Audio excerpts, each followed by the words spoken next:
l'activité qu'il y a en ce moment, quoi. Voilà. Ensuite, au niveau des objectifs, bon, pour l'instant, ça reste haussier. Je pense que du coup, on peut se faire un petit support ici sur les 6200 et on peut tracer surtout la grosse zone de résistance qui va être là. On voit là, les plus hauts de juin, les plus hauts d'août, et théoriquement, je pense que on peut réussir à venir prendre ça. Enfin prendre, à venir tester ça. Il y a un gap à venir fermer juste un peu plus haut ici à 6490. Et puis si on passe ces deux objectifs là, le gros morceau, ce sera la zone des 6800, 6800 points à mon sens. Voilà pour ce qui est du CAC 40. Et puis sinon, invalidation du scénario à court terme, là, si on revient casser les 6200 à la baisse, mais ça ne se fera pas comme ça vu l'orientation des différentes moyennes mobiles. Gensight Biologics, alors Gensight, on a toujours, bon, il y a une news sur le titre là, enfin pas une news extraordinaire à mon sens, mais une news du coup suffisamment puissante pour avoir, comment dire, pour faire ouvrir en gap haussier, plus des volumes, voilà. Bon, il y a une sorte de... On peut peut-être tracer un... J'essaie de trouver ce qui correspond le mieux. On peut peut-être tracer une oblique descendante comme ça sur le titre. Il y a toujours, bon pour moi, cette grosse zone de support, hein, ce qui sera très intéressante si on arrive aux alentours des 3 euros, parce que ça correspond à un support horizontal plus la même 200. Après, sinon, éventuellement, là, comme on n'a pas fait de nouveau plus bas, ce qu'on peut essayer, enfin, comme on n'a pas fait, vous voyez là, c'était quand? C'était jeudi, vous voyez, on a tenu les plus bas récents du 28 octobre. Donc là, ce qu'on peut dire, c'est prendre encore les anciens plus bas, et comme on a des plus bas de plus en plus hauts, on peut éventuellement tracer une oblique, voilà. Et on a peut-être une figure là sur Gensight qui est donc un petit triangle ascendant qui se met tranquillement en place à suivre dans les prochains jours, prochaines semaines. Donc sortie par le bas, invalidation du scénario. Même si on a un scénario, donc si c'est le scénario qu'on joue, hein, le triangle, hein, parce qu'après on a un gros support un peu plus loin. Et sinon, si sorti par le haut, je pense qu'il faudra. Bon, il y aura des. Elle mèche beaucoup Gensight, donc il faut faire attention. Mais pour moi, l'objectif technique le plus important reste la zone des 4,60 €. Et après, si on dézoome un peu, on voit aussi qu'il y a un gap toujours à venir fermer à 5,18 €. Très belle séance pour Eramet. Bon ben on n'avait pas manqué. Il me semble qu'on en avait parlé. Il me semble qu'on en avait parlé la semaine dernière. Je sais plus. On avait quelque chose là à casser. Bon ça s'est pas fait super facilement, mais en tout cas bon. Alors là par contre attention parce que, alors ok, on a une configuration technique qui était super intéressante avec des bandes super serrées, sauf que, et on a vu, hein, on a fait la sortie par le haut, sortie des bandes, des volumes, on voyait grosse, belle bougie, plus 10%, on clôture au plus haut, alors bémol, il y a un petit gap, on a laissé un petit gap ouvert, et puis après, autre bémol, on est pour moi, voilà, un ancien support devenu résistance. Bon, on a cette zone horizontale, plus le fait qu'on soit sur la même 50, qui soit super baissière. Donc j'ai du mal à voir Irame qui est quand même dans une grosse tendance baissière de fond là depuis plusieurs mois. À venir là passer la même 50 là comme dans du beurre, à voir si elle voudrait pas consolider un petit peu et revenir tester, revenir chercher les moyennes mobiles et revenir tester la zone des 71 pour casser ça plus sereinement entre guillemets et venir chercher cette fois-ci les 85 €. En tout cas c'est mon plan sur Eramet. Voilà. Alors config super intéressante, ça faisait un moment qu'on n'en avait pas parlé, mais Valorec. Alors pourquoi config super intéressante? Parce que déjà on voit, hein, globalement la trendline reste haussière depuis 2020, même si c'est pas disons des grosses hausses par rapport à ce qu'on a pu voir sur certaines valeurs. C'est pas une trendline, une droite de tendance orientée très bien orientée à la hausse. On voit que c'est assez poussif même sur le moyen terme. Par contre, deux choses sur Valorec à plus court terme, c'est qu'on a une configuration technique super intéressante là. On est grosso modo en train de passer cette zone de. On essaye de s'affranchir de cette zone de résistance là entre je sais pas, entre 11,40 € et 11,60 € à la hausse. On est au-dessus de toutes les moyennes mobiles et il y a des volumes et on est avec des, on est au-dessus des bandes, on a réussi à sortir des bandes de Bollinger qui sont en train de partir par le haut et cette config se retrouve exactement en hebdo aussi. Vous voyez, bon, enfin, pas tout à fait exactement, mais contre la bande de Bollinger, on a juste à espérer réussir à sortir par le haut. Euh, Vous voyez, c'est une config technique. Enfin, moi, j'aime tout particulièrement. Je veux dire, la clôture hebdo est quand même assez belle, hein. On valide bien, disons, vous voyez, en hebdomadaire, on est vraiment pile poil sur la résistance. Donc bon, ça veut dire quoi? Ça veut dire que Vallourec c'est une parapétrolière. Si le pétrole continue un petit peu sa flambée de ces derniers jours, on peut clairement espérer un retour sur cette zone-là qu'on avait testé déjà début d'année, là, enfin au moment de l'invasion, enfin début d'année, milieu d'année en mai, aux alentours des 14,20 €. En tout cas, c'est le scénario à espérer sur Vallourec.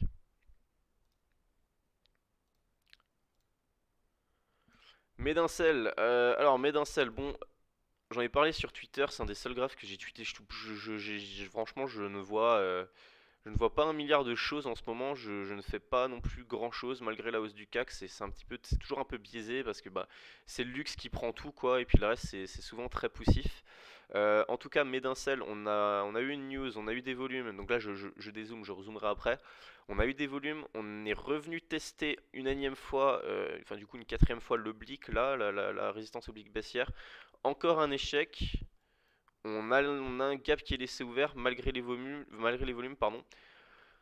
À voir comment on va s'en sortir. Soit on va venir fermer le gap, soit on va rebondir, on va réussir à tenir cette zone des 5,89. Et par contre, si on arrive, il faudrait vraiment réussir à s'affranchir des 6 €, 6,05 € là, passer la même 200, passer la résistance oblique baissière pour espérer un vrai retournement sur le titre dont on a tant besoin, j'ai envie de dire. Il y a toujours, enfin tant besoin. Pour moi, ça reste une belle valeur, une très belle valeur. Il y a toujours ce gap à venir fermer là aux alentours de, c'est quoi, des 6 euros, des 8 €, 8,55 €, 8,54 € par là. En tout cas, grave, vraiment très explosif, hein. On voit, bon, c'est de la biotech, c'est spéculatif, mais là on a quand même quelque chose de très clair. Si on arrivait à casser cette résistance oblique baissière, là ça pourrait rapidement exploser par le haut, d'autant plus que ça correspond aussi à la même 200. Donc vraiment un graphe à se garder sous le coude ces prochaines semaines. Monakea Tech, ça faisait un moment qu'on n'en avait pas parlé, mais la valeur a un petit peu retenu mon attention là dans ma préparation pour la vidéo. Pourquoi? Parce que on est revenu fermer, on avait laissé un gap ouvert là. C'était quand? C'était en juillet 2022, gap laissé ouvert ici. On revient le fermer quasiment au millimètre et là on fait une superbe bougie vendredi sur support du coup. Donc comment dire, on peut dire de cette zone qu'elle est support. On fait une superbe bougie avec des volumes. Alors qu'on avait fait une grosse mèche basse un petit peu en mode cassage de stop. Donc là c'est vraiment une configuration de retournement par définition, quoi. Même retournement retournement technique au moins dans une tendance baissière, parce que bah, la bougie est juste splendide, hein, avec cette mèche basse qui témoigne vraiment de la présence d'acheteurs, un petit peu de volume. Donc Monakea, pourquoi pas, hein, tenter quelque chose sur ces niveaux avec un stop. Bon voilà, si on clôture sous les 0,49, on sait que peut-être bah, le support ne veut pas faire tant que ça support. Et sinon, on peut viser au moins un retour là technique sur la zone des 0,6. Et puis après, sinon, on aura pour moi, hein, la zone des 0,67. Et derrière, la grosse zone des 0,90. Voilà pour les prochains jours, prochaines semaines sur MKEA, Monakea. On peut, même si vraiment on est. Bon, après, faut aimer la volate, mais on peut tracer un truc comme ça, quoi. Avec les mèches, moi je sais pas, parce que bon, si vous le prenez avec la mèche, vous voyez, vous avez ça. Donc on vous dit c'est cassé, on est juste en train de faire un throwback. Si vous le prenez un pullback, pardon, si vous le prenez sans la mèche, vous avez ça. Donc vous avez une, on va dire, deuxième chance. Euh, donc à suivre MKEA là, les prochains jours, prochaines semaines. Moi c'est un petit peu trop poussif encore au niveau des volumes pour éventuellement tenter quelque chose. La dernière fois que j'avais tradé la valeur, c'était ces alentours là, il y avait pas mal de volume. Là c'est un petit peu poussif, il va me falloir au moins encore une deuxième voire une troisième journée sur ces niveaux de volume pour espérer euh, pouvoir rentrer sur le titre. De Richebourg, configuration intéressante aussi. Pourquoi? Malgré la tendance baissière. Parce que bah, primo, on a ça, là, on a des plus bas de plus en plus haut à très court terme. Donc là, on peut tracer un support oblique haussier et enfin, même une figure en fait, hein, tout simplement. Voilà. Et donc là, l'idée c'est de se dire bon, on approche de la bande de Bollinger, on approche d'un support horizontal, on approche de la même 50 qui est encore baissière mais qui va tendre à s'aplatir.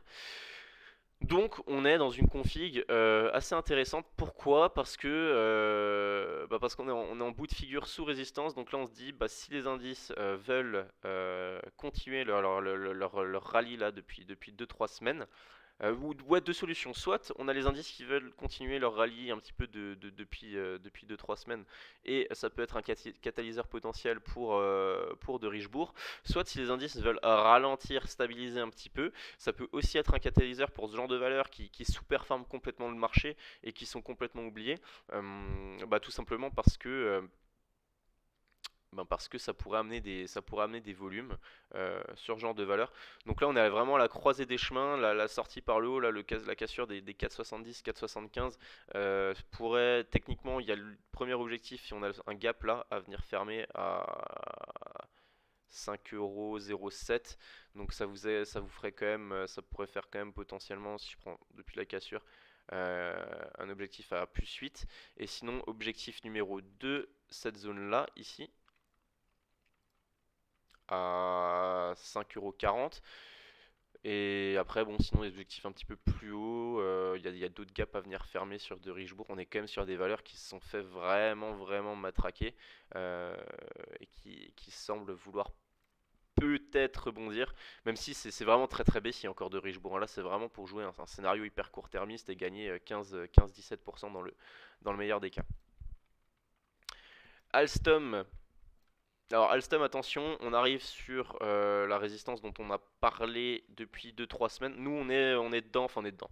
On a proposé le trade, enfin j'ai proposé le trade ici là, la cassure des 18,20 €, 18,15 €. Donc ceux qui sont encore dedans, ben bravo à vous parce que vous êtes à plus 20 quasiment sur une valeur comme Alstom, c'est pas anecdotique. L'objectif, ça va être maintenant éventuellement au moins d'alléger sur cette zone là, des 21,80 €, 21,70 €. Pourquoi? Parce qu'on est à mon sens sur résistance horizontale plus MM200 et ça reste une valeur qui est assez baissière par rapport à d'autres valeurs du CAC 40. Donc voilà, disons pour l'instant on n'a pas vraiment de vrai signal de retournement moyen terme. C'est quelque chose qui se mettra en place là de manière beaucoup plus, à mon sens, hein, à mon avis, hein, qui prendra un petit peu de temps. Probablement on va retravailler la même 200 jusqu'à ce qu'elle bâtisse et un petit peu varier dans un dans un mouchoir de poche, un petit peu comme ça. Je vois bien un scénario comme ça, tac tac, et après potentiellement éventuellement casser ça par le haut. Voilà, voilà pour Alstom. On peut aussi tracer ça, éventuellement, une oblique au cas où. Voilà pour Alstom. Donc si vous êtes encore dedans, je pense que peut être recommandable d'alléger au moins un minimum. Et puis si on n'est pas dedans, bah, c'est une valeur qui est en train de travailler, qui est en train de petit à petit se mettre en configuration pour tenter un retournement. Donc on attend un point d'achat optimal. Et puis sinon, pour moi, là vraiment, le support, si on revient, ce sera 19,50 €. Interparfum, même plan que la semaine dernière, ça n'a pas vraiment bougé. On a une résistance horizontale là sur 50 €. Point intéressant, on est revenu tester la zone là, la zone 2, c'était quand? La zone de début septembre là sur les 47 €. On n'est pas revenu tester même 20, on a fait une belle bougie vendredi là à plus 3. Il y a potentiellement, on reprend l'M200, reprend l'M7. Là, potentiellement jouer le non-croisement haussier M7, M20 qui donnerait comme objectif bah, forcément la cassure des 50 euros. Et derrière, on peut allègrement viser, je pense, pour moi l'objectif, si je disais déjà la semaine dernière, mais à horizon quelques semaines, la zone des 55 euros là me paraît assez alléchante sur Interparfum. Et puis, invalidation du trade. Alors bon, si on prend maintenant, c'est vraiment dans l'optique de venir casser ça. Sinon, il faut de venir casser là, la résistance des 50 euros. Sinon, on peut attendre le signal aussi au-dessus de ces 50 euros là, justement. Et après, sinon, on peut toujours envisager un achat sur MM20. Et puis là, on a une première zone de support, sinon, à mon sens, là, sur les 45-46 euros. Voilà pour Interparfum. Après, c'est pas la plus belle configuration de mon croisement haussier M7-M20. Enfin, disons moi vraiment ce que je préconise, en tout cas tel que j'agirais, c'est je préférerais attendre le signal au-dessus des 50 euros. Euh, Parce que là, pour moi, on aurait dû peut-être creuser un petit peu plus bas encore. Enfin bref. Autre valeur super intéressante dont on a un moment qu'on n'a pas parlé. Technip Energy, mesdames et messieurs, des volumes vendredi, qui est revenu encore une fois tester sa résistance à 14 euros là. Je passe en weekly pour voir ce que ça donne. En weekly, c'est sympa aussi, on a une super config, on est au-dessus de toutes les moyennes mobiles, on est en train de sortir des bandes de Bollinger par le haut, et on est quasiment, on a fait la deuxième plus haute clôture hebdo de l'histoire du titre, tout simplement. Voilà, juste que vous voyez bien. Bah là, vraiment, l'idée, hein, on va dire, je sais pas, on va prendre 14 euros pour faire net, quoi. Voilà. Et ben, on n'est pas loin euh, d'un gros signal moyen terme sur Technip Energy. Donc, tac, on peut tracer éventuellement ça aussi, un truc comme ça. Bon, en hebdo, il n'y a pas encore assez de data. En daily, on voit, ça dit ce que ça dit. Bah, en tout cas, superbe, hein, superbe zone. Alors là, moi, je vais vraiment la surveiller. Pour moi, hein, une clôture au-dessus de 14,20, là, un nouveau plus haut qui serait réalisé sur Technip Energy, ce serait, ce serait dantesque pour rentrer sur les titres, quoi. Surtout que c'est une valeur, bah, forcément un petit peu à la mode sur les thématiques qu'on connaît. Donc Technip Energy à suivre et puis à garder sous l'œil pour la semaine à venir. Metabolic Explorer, alors, bon, le scénario du rebond a été un petit peu, a été un petit peu tué dans l'œuf. En tout cas, quoi qu'il en soit, j'ai repris un peu le titre et puis là, il y a quand même quelque chose qui me paraît assez fort, c'est qu'on a vraiment ça, un support oblique haussier qui s'est vraiment mis, vous voyez, c'est au point près quoi. 1, 2, 3, 4, 5. Donc moi c'est ce que je suis là maintenant pour l'instant. La MM50 tend toujours encore à s'aplatir. On va pouvoir jouer un non-croisement M7, M20, même si c'est pas les superbes non-croisements en grosse tendance haussière. Vous voyez bien que la M20 elle est pas, et la M7 elle n'est pas aussi haussière qu'à ce moment-là, par exemple en début août. Mais, c'est quelque chose, je pense, il y a eu un petit peu de volume vendredi. C'est quelque chose, on a tenu la M20 quand même, la M7 reste au-dessus de la M20, on voit qu'elle tend à s'aplatir, bon la M20 est tout petit peu haussière, quasiment plate, mais peut-être que le titre va vouloir jouer ce genre de retournement et du coup on reste toujours dans une zone d'achat sur 1,65€ avec un stop sous 1,53 on va dire et l'objectif ça va être de venir au moins retourner sur 1,81 et puis dépasser cette zone des 1,81, 1,85 pour venir tester la zone des 2€. Cette fois-ci qui pour le coup est à mon sens une résistance assez, euh, assez forte et si on cassait cette zone-là, on pourrait envisager un rebond sur 2,40, voire même peut-être potentiellement retourner sur les 3€. C'est une valeur qui s'est fait matraquer à cause des prix du gaz. Les prix du gaz ont beaucoup baissé.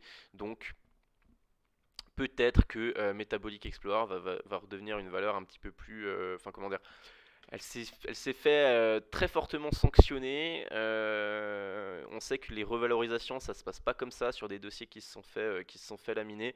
Il faut du temps, mais ça reste à mon sens une belle valeur d'avenir. Donc bon, Metabolic Explorer, voilà, on a un plan concret là. On a une figure. ça c'est une figure un peu plus moyen terme, mais je veux dire, on a une vraie zone de support. On sait que voilà, si on cassait cette figure par le bas, bah faudra s'attendre à ce qu'on retourne potentiellement sur 1,45 et sinon passer les 1,80 quoi. Atos, alors Atos, je vais juste simplifier ça. Oula, tac tac tac. Alors, bon, on était sorti de ce biseau descendant par le haut, on est en train tranquillement de latéraliser, on a eu des volumes vendredi, on tient la M20, on tient la M50 qui est en train de enfin de s'aplatir. Là, l'idée c'est pareil, c'est encore très très poussif, mais comme Metex c'est potentiellement joué, moi j'en ai pas mal du Atos, hein, je vous le dis honnêtement, c'est ma plus grosse ligne en portefeuille. On a, à très court terme, un support horizontal là qu'on voit très clair hein, sur la zone des 9,25€ qu'on a tenu jeudi vendredi, en plus sur la M20 avec des volumes, et puis la M50 qui est en train de s'aplatir tranquillement. On a eu, là comme je disais, la sortie de ce biseau descendant, on a fait le throwback dessus ici, et on est tranquillement aussi en train de se rendre compte que à très court terme on fait des plus bas de plus en plus bas. Donc pourquoi pas Atos tracer un petit peu une figure du même acabit que sur Metex et pourquoi pas espérer une sortie par le haut qui serait pour le coup un vrai signal je pense. On pourrait du coup aller allègrement viser hein, le vrai objectif technique qu'on voit derrière ce serait cette zone là des 12,40€. Puis après il y aurait la zone des 15€ qui me paraît assez, ou 14,80€ qui me paraît aussi assez limpide, cette zone là qu'on avait un petit peu travaillé après la forte chute, et sinon la même 200. Donc Atos on n'y est pas encore, c'est une valeur qui est en plein retournement, par contre c'est une valeur sur laquelle j'estime qu'il y a beaucoup de potentiel, hein, que ce soit fondamentalement, enfin je veux dire il faut quand même se rendre compte pardon, qu'Atos à ce prix là, c'est 1 milliard de capitalisation boursière, je veux dire c'est une entreprise qui c'est hyper stratégique pour l'État. Bon, la cybersécurité, c'est de l'avenir, ça prendra le temps qu'il faut. Mais je ne jamais dire jamais. Mais je veux dire, Atos, c'est pas Orpea, c'est pas, enfin, je veux dire, c'est quand même compliqué de voir Atos faire faillite ou quoi. C'est même, enfin, j'ai pas envie de dire c'est impossible parce que rien n'est impossible dans ce monde de dingue. Mais c'est quand même un dossier. Il faut se rendre compte, qui vaut aujourd'hui 1 milliard d'euros, alors que je sais pas, c'est 200 000 salariés dans le monde. C'est vraiment, c'est un groupe, c'est ce qu'ils font, un peu penché un petit peu sur ce qu'ils font au niveau cybersécurité, etc. C'est assez exceptionnel. Puis là, même en hebdo, on voit on a une configuration, hein, la M20 qui est en train de s'aplatir tranquillement, la M7 qui est en train de remonter. On peut potentiellement, je dis toujours potentiellement, parce que je j'ai pas envie de donner disons les choses certaines en bourse n'existent pas. Voilà, donc faut toujours savoir raison garder, mais Atos c'est quand même on est mais sur une configuration technique assez propre à mon sens. Malgré le fait qu'on soit encore en tendance baissière et c'est un graphe que je surveille de très près. J'espère que bon là voilà, on vous avez le plan maintenant sous les yeux, donc à espérer retour sur les 10,50, on casse ça et on va au moins sur 12,50 dans les prochaines semaines. Morel et Prom. Alors Morel et Prom, intéressant. Pourquoi? Mais voilà. Intéressant. Tac. Un peu comme sur pas mal de valeurs, des plus hauts, des plus bas, de plus en plus haut là à très court terme. Et on est en train de passer une résistance technique à 4,70€. Signal d'achat donc pour viser 5,30€ dans la foulée, 5,35€ les plus hauts. Alors, moi j'en présente. Bon, Valorex c'est un petit peu différent parce que c'est vraiment du parapétrole, mais Morel c'est c'est pure player du pétrole, hein. 99% de leur chiffre d'affaires c'est des productions-ventes de pétrole. SO c'est du raffinage, on en reparle après. Mais vous prenez, on en parle juste aussi après la valeur Total Energy sur ses plus hauts historiques. On vient d'exploser, donc là c'est pareil, magnifique, hein. Ceux qui ont pu prendre le call là depuis, je crois qu'on en a reparlé encore le plus récemment, je disais gros point d'achat, ce serait là. Vous êtes à vous êtes à quasiment plus 17% sur, même plus 17% sur Total Energy, il y a du volume, c'est magnifique. Hebdo, pareil, sortie de bol, enfin c'est exponentielle haussière. On part vraiment sur un super cycle, superbe valeur, du dividende, tout ce qui va bien. Voilà. Et puis ben, vous avez Morel et Prom qui fait, qui profite exactement comment dire, de la même pérennité sur l'activité, qui est pas encore au plus haut, qui est loin d'être sur ses plus hauts, qui est en train, il y a un petit peu des volumes. Donc là, quand on voit Total, quand on voit Exxon aux États-Unis, moi je me dis, il y a sûrement un truc à jouer sur les valeurs en retard du secteur. Je pense à Esso, je pense à Morel, je pense à Valourec. Donc c'est vraiment des trucs là, En plus là on a signal d'achat sur Morel pour viser au moins 5,30. Donc vous voyez là ça peut faire du... Pourquoi il me... Ça peut faire du plus 15% assez rapidement, plus 13% assez rapidement. Donc voilà, à surveiller. Et puis là, vous avez si vous, le signal baissier, si on vient casser, si on vient de nouveau casser la M20, qui a fait magnifiquement support, qui s'est retourné, qui a refait support encore ici. Donc, Morel et Prom, pour la semaine prochaine, je pense qu'il y a quelque chose à faire. Prodways, rien d'autre, rien à dire de particulier, hein, valeur à avoir dans le cadre d'un portefeuille.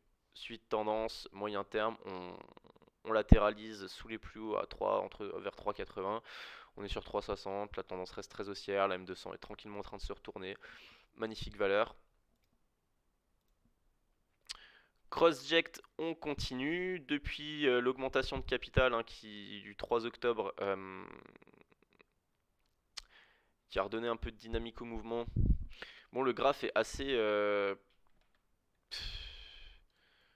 Ouais, tendance haussière, bon, c'est assez lisible, je vois pas trop de... On a eu un signal là, j'essaie de trouver les potentiels supports. Voilà, bon, on a un support sur 3,45. On va sûrement avoir un support là maintenant. Voilà, on a cette zone qui fait support. 3,81, vous voyez, hein, c'est point du juillet, point de juin, le point d'août. Pareil, quand on avait cassé ce même point à la baisse en fin août, on avait enclenché vraiment un mouvement baissier. Donc, oula, pardon, pas ce que je voulais faire.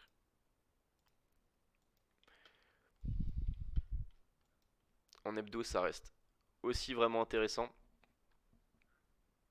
On voit bien, hein, on a le retournement, on a tenu bien la M20, on a le retournement de la M7, la M20, on a juste la bande de Bollinger qui est pas encore repassée haussière. On va avoir bah, du coup, on est sur une grosse zone de résistance hebdo par contre. Attention, mais je pense que bon, il y a des volumes, on voit que la valeur intéresse. Crossject, gardez sous le coude, hein, j'avais dit peut-être fin d'année, peut-être une jolie affaire d'ici fin d'année. Je l'avais dit pendant la hausse, avant qu'elle se refasse matraquer là, bah, peut-être qu'elle va quand même bien finir l'année, on espère. Je crois qu'en mensuel, fallait aussi suivre le... Bon, en mensuel, ça reste... vous voyez, on sent que c'est envie de partir par le haut, quoi. La question, c'est question de temps, il faut juste pas se manger une mauvaise news. Voilà, sinon bon, rien de plus à dire sur Crossject. J'ai donné les niveaux à surveiller. Ubisoft, je ne voulais pas en parler. Sanofi, alors Sanofi, attention, on avait cette figure. Ouais, cassé par le haut, ligne droite, et on avait un genre de... Comme je disais, on avait une sorte de canal, hein. Je trace rapidement, je sais pas pourquoi il s'était pas enregistré la dernière fois. Et on a quasiment atteint l'objectif de ce canal. Moi je parlais des 89 euros, on est à 88. Donc attention, attention, on va dire sur, pour moi, hein, résistance, plus après, on peut peut-être s'emballer, aller éventuellement retester la même 200, à voir. Mais attention, je veux dire là, c'est vraiment plus pour ceux qui ont pris le trade, la cassure des 83. On arrive tranquillement sur résistance, donc va potentiellement falloir réfléchir à alléger ou non. En tout cas, ça reste très joli. Bien content pour ceux qui l'ont pris. Hydrogène refueling, alors là pareil le trade, on attend toujours la cassure éventuelle des 25-42. Il n'y a pas assez de volume, il n'y a pas assez de recul et on est trop perché par rapport à d'autres indicateurs techniques pour tenter autre chose, disons un achat maintenant plutôt qu'un achat au-dessus des 25-40. Par contre si 25-40 passe, ça pourrait accélérer, hein, on voit derrière le mouvement. Et on pourrait au moins viser bon, 26,72, enfin on va dire la zone des 27 euros. Mais après pour moi, sinon le vrai objectif moyen terme, si ça décidait de se réemballer sur la thématique hydrogène, ce serait plus la zone des 33 euros. Aventium. Alors, Aventium sympa, on a repris la M7, on a repris la M20. Ce qu'il faut surveiller, c'est ça. On a une petite résistance court terme à 3,38, 3,40 qui correspond à la M50. Si on passe ça, signal haussier pour viser MM200, voire un petit peu plus. Donc potentiellement un gain de, on va dire, voilà, plus de 10%. On n'est pas sur des gros trades hyper spécus. Par contre, point intéressant, c'est que là où on a rebondi, quand mi-octobre, bah, on constatera que bah voilà, on a quand même pas réalisé de nouveaux plus bas. Donc on a quand même pas mal de graphes, même des gros graphes qui sont en tendance baissière depuis un long moment, qui commencent disons, on a des indices, hein, vous voyez, on fait pas de nouveaux plus bas, on bondit tranquillement, on construit. Donc on espère un retournement un petit peu plus moyen terme avec des choses à trader, avec des trends à prendre sur les prochains mois, notamment les small qui ont bien pâti de l'environnement de marché de ces dernières semaines. Fugro, alors Fugro, on a passé la résistance technique là c'est combien? Des 12,85. On est en train de tranquillement travailler, revenir dessus, faire un throwback. Donc là, on a une zone d'achat, hein, aux alentours de 13 euros, je pense. Et l'idée, ça va être d'essayer de viser. Bon, je pense qu'on peut tabler sur les plus hauts à 14,15 €, 14,20 € et éventuellement réussir à les passer pour viser derrière. Ben, je pense qu'on peut, si on met du recul, Fugro, je me mets en weekly. Surtout qu'en weekly, le graphe est vraiment beau, hein, on le voit, hein, c'est assez clair. La prochaine vraie résistance, hein, telle que je la vois, hein, pour moi sur Fugro, bon, on aura une zone entre 20 et 22 quoi. Donc on y est, autant vous dire que ça pourrait vraiment accélérer si on passait là les 14 euros sur Fugro. SO, alors bon, hebdo, on a réussi à prendre la M20, donc là on peut éventuellement, il y aura les résultats la semaine prochaine, le 11 exactement, si je dis pas le 11, ou le 10, le 11 c'est férié, donc sûrement le 10 si je dis pas de bêtises sur SO, les résultats du T3 je crois. Donc on peut potentiellement passer, si les résultats sont bons, why not, hein, pourquoi pas essayer de revenir sur les plus hauts. Alors en hebdo, ce qui est intéressant, c'est que on a retracé une bonne partie du gros mouvement baissier là. Ce qui est aussi intéressant, c'est qu'on a réussi à prendre la M20 à un moment où donc vous voyez M20, M7, si je prends ma M7 par exemple qui est tranquillement en train de se retourner, je dis 1, 2, 3, 4, 5, 6, 7. Donc vous voyez que là, donc on a cette bougie qui est partie, ce qui a fait là, le petit retournement. Et si on ouvre la semaine prochaine sur ces mêmes niveaux de prix, c'est cette bougie qui part, donc c'est cette bougie qui sera prise en compte. Et donc la M7 sera vraiment en train de se retourner un peu plus. Et là, ce qu'on peut se dire en hebdo, hein, je dis bien en hebdo, pourquoi pas, si on arrive à reprendre la M20, que la M20 repart à la hausse, que la M7 repart à la hausse, recroisement M7 M20, pourquoi pas aussi avoir un non-croisement hebdo entre la M7 et la M50, et là, la M20, pardon, la M20 et la M50, et là ce serait un gros signal moyen terme. En daily, on avait bien réussi à tenir. On avait bien réussi à tenir. On avait réussi à passer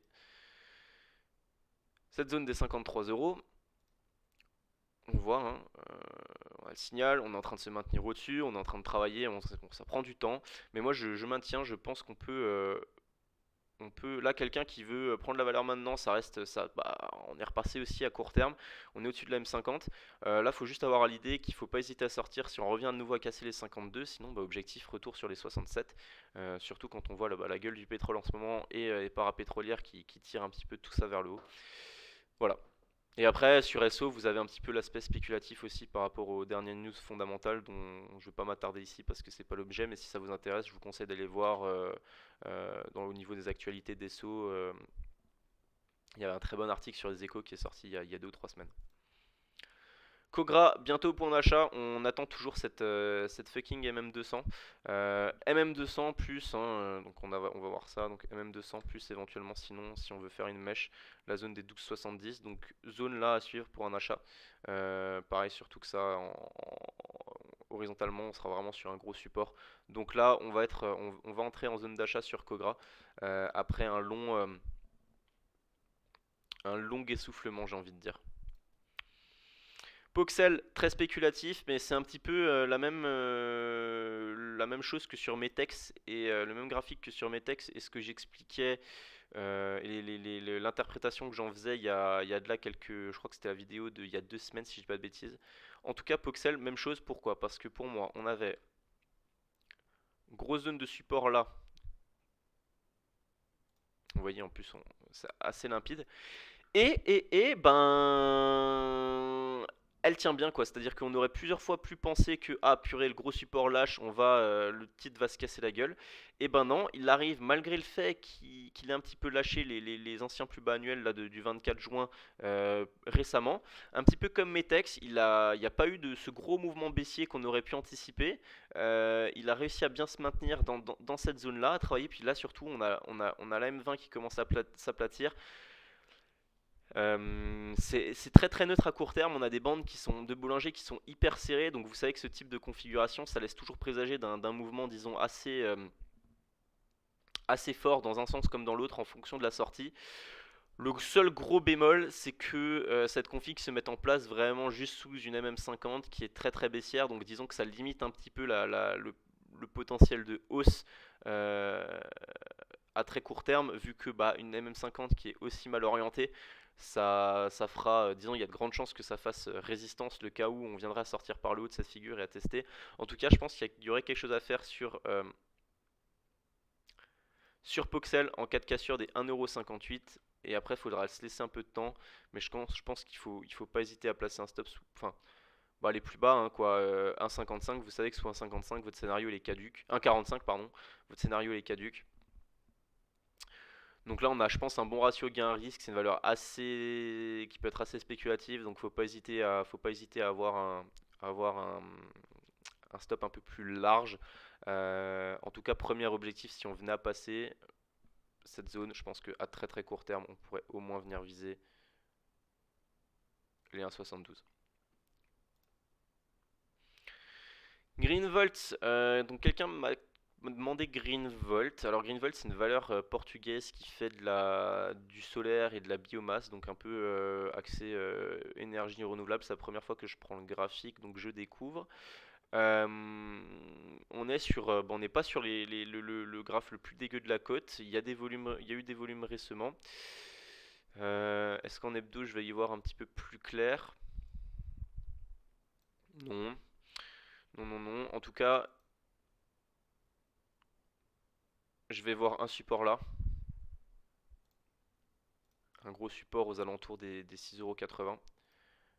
Voilà, ouais, voilà, c'est bien. En plus, c'est ce que je disais, la zone hebdo, elle correspond quasiment au plus bas euh, de mi-octobre sur lesquels on a bien rebondi. On a réussi à reprendre la même 200. Donc là, l'idée, c'est éventuellement si bah, la personne qui m'a demandé ça, tu en as ou vous en avez vous êtes plusieurs à en avoir en portif, bah là, se laisser porter par la MM200 qui est assez haussière, je pense, hein, je pense que sinon, pour ceux qui s'intéressent à la valeur, éventuellement un point d'achat là, ici, au-dessus de 7,90 pour viser cette zone-là à très court terme, des 8,70. Donc ouais, voilà, 12-15% à gratter si on vient casser ça. Thales, on avait tenté la sortie par le haut du range, qu'on est en train de... Alors, deux solutions. Soit c'est de la réintégration, et là l'idée c'est de se dire on va voir comment ça évolue, comment ça évolue en fonction de la M20 et comment on s'en rapproche. Soit on peut se dire c'est juste on a pris un peu plus large et peut-être le canal est plus voilà autour des 126€, et on se dit c'est juste un throwback un peu trop fort et ça va tranquillement repartir par le haut. En tout cas, la config technique est assez bien orientée. La sortie de range devrait amener vers un objectif technique vers 144-145€. Au-dessus de toutes les moyennes mobiles. En hebdo, ça doit sûrement être aussi très propre. Ouais, ouais, dommage. Ouais, non. Enfin, pas ouais, non, mais on voit bien on est sur une zone d'intérêt majeur, quoi. Peut-être qu'il va falloir un petit peu plus de temps pour réussir à s'en affranchir. En tout cas, si on arrive à passer, pour moi, objectif 145. Et sinon, là, en daily, pour ceux qui ne sont pas dedans, qui cherchent un point d'achat, comme je le disais, il faut attendre éventuellement soit sur touchette de la M20, soit bah, si on repasse les plus hauts ici. Et je termine avec Amoeba qui a sans doute été la déception de la semaine, et pour moi parce que j'en avais en portif bon sorti flat, mais enfin une partie à plus 7 et une partie flat, je suis sorti en deux fois. Et pour ceux qui éventuellement en avaient, les autres qui en avaient en portif, il y a des gros volumes. C'est super difficile à trader, c'est très spéculatif. Il y a eu une grosse news, un de leurs produits approuvés aux USA. Bah, mes news vendues parce qu'on avait fait une open à plus 15, on avait fait, ou plus 16, on avait fait plus 25 quasiment au plus haut par rapport à la veille, la journée où il y avait l'approbation. Donc tout laissait présager qu'on vienne casser les plus hauts de l'année et qu'on reparte. Bah, sauf que non, le marché en a décidé autrement. Bah, la news a été vendue. Voilà, on est venu tester la ball inf de la bande de Bollinger. Bon, c'est hyper erratique comme graphe, très très dur à trader. Je préfère le prendre en hebdo. En hebdo, on y voit un petit peu plus clair. Bah, en hebdo, on voit que c'est pas bon, c'est hyper spéculatif, hein. Ça peut, voilà, hein, on a des plus hauts on peut faire x 7. Il y a encore un an et demi, la valeur valait 7 fois ce qu'elle valait maintenant, quoi. Graphiquement parlant, néanmoins. Après, à plus court terme, bon, on voit que ça reste pas si dégueulasse que ça. C'est juste que c'est très volatile comme dossier, donc c'est très difficile à trader. On peut éventuellement tracer ça, un truc un petit peu comme ça là. On peut toujours, à mon sens, il faudra voir la semaine pro si on a testé la M20 et la M50 hebdo, mais pourquoi pas jouer un non-croisement haussier M7 M20 si on a des acheteurs qui se manifestent dans cette zone-là. Puis après en daily, l'intérêt c'est que ça reste quand même, bon, on reste quand même pour l'instant sur une valeur qui fait depuis juin, qui fait des plus hauts de plus en plus hauts, des plus bas de plus en plus hauts, même si ça reste assez mitigé avec beaucoup de volatilité. Moi, je suis persuadé que c'est un graphique qui peut vraiment, c'est une valeur qui peut vraiment exploser, qui peut vraiment délivrer si les dirigeants arrivent à amener correctement le truc, voilà, sans trop de dilution, sans trop d'augmentation de capital faite avec les pieds. Enfin, je veux dire, en faisant les choses de manière intelligente ouais, et réfléchie. Je pense que ça reste un graphique qui, bon, malgré la déception à court terme, peut faire quelque chose, quoi. Une moindre bonne nouvelle, il y a des volumes, on voit qu'il y a de l'intérêt.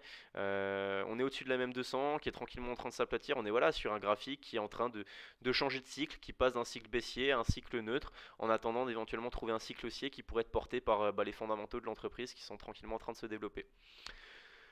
Voilà, voilà pour la vidéo de cette semaine. J'espère que ça vous aura plu. Comme d'habitude, n'hésitez pas à me laisser un petit like, un petit commentaire. Merci à tous d'être si nombreux et si fidèles. Je vous souhaite un excellent week-end et je vous retrouve samedi prochain sur YouTube. Ciao, ciao à tous. Bon week-end.